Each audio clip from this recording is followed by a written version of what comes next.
Du jamais vu. Du jamais vu. Je suis dans une station-service de la région parisienne, de la banlieue parisienne. Derrière moi, le samplon 95 à 2,11 €. Le samplon 98 à 2,22 €. Et même le gazole à 2,19 €. Alors heureusement, il y a moins cher en province. Mais nos compatriotes sont étranglés par cette hausse des prix.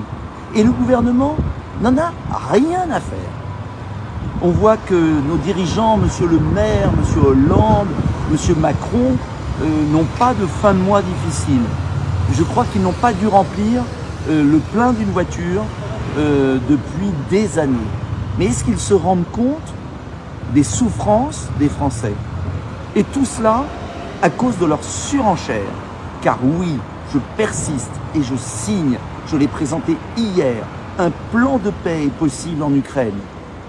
Parce qu'on n'a pas traité la cause du mal ukrainien, qui était l'application des accords de Minsk. Je reviens là-dessus. Si on avait traité et fait respecter par l'Ukraine les accords de Minsk, on n'en serait pas là.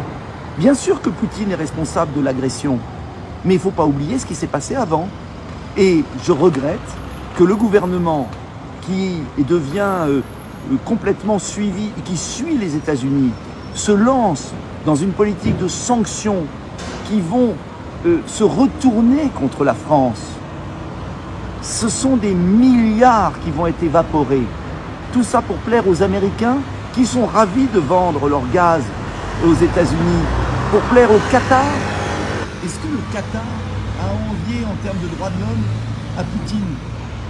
Qu'on pose un moment les choses sur la table. J'apprends que le président Biden va supprimer, faire un embargo sur le pétrole et le gaz russe. Mais cet embargo ne va pas le gêner beaucoup, puisque les États-Unis produisent beaucoup de pétrole et l'exportent, et du gaz de schiste, du pétrole de schiste aussi. Donc cela veut dire quoi? Cela veut dire que Joe Biden veut conduire les Européens à ne plus importer de gaz russe. Cela veut dire une explosion du prix du gaz, un appauvrissement sans précédent des Européens. Et cela veut dire la fortune, oui, des États-Unis et du Qatar. Alors, j'aimerais que dans ce conflit tragique, avec ces souffrances abominables des Ukrainiens, bien sûr que l'on condamne la Russie, mais qu'on ait peut-être une pensée un peu plus à long terme et qu'on réfléchisse à ce que vont vivre les Français. Et je leur dis très clairement que M. Le Maire, par ses déclarations irresponsables, est en train de créer un problème de pouvoir d'achat pour nos concitoyens. Et le 10 avril, il faudra sanctionner ces va-t-en-guerre. Il faudra sanctionner Emmanuel Macron.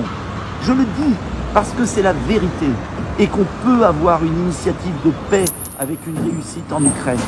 Une autre politique est possible, car sinon, demain, dans cette même station-service, on sera à 2,40 €, 2,50 €, 3 €. Et qu'est-ce qu'on fera? Je propose par ailleurs, et je conclurai là-dessus, une mesure simple, toujours la même, qui est de supprimer la TVA sur la taxe sur l'essence. Nous sommes l'un des seuls pays au monde qui taxe 2 fois l'essence. Il y a la TICPE, taxe sur l'essence, il y a la TVA sur le produit, normal, mais il y a une TVA sur la TICPE. Cela économiserait déjà 7 € par plein. Je sais que ce n'est pas assez, mais si on résout la question de la guerre en Ukraine, on fait redescendre les prix du pétrole, et puis si on annule la TVA sur la TICPE, eh bien on soulagera le porte-monnaie des Français, tous ceux qui ont besoin de leur voiture pour travailler.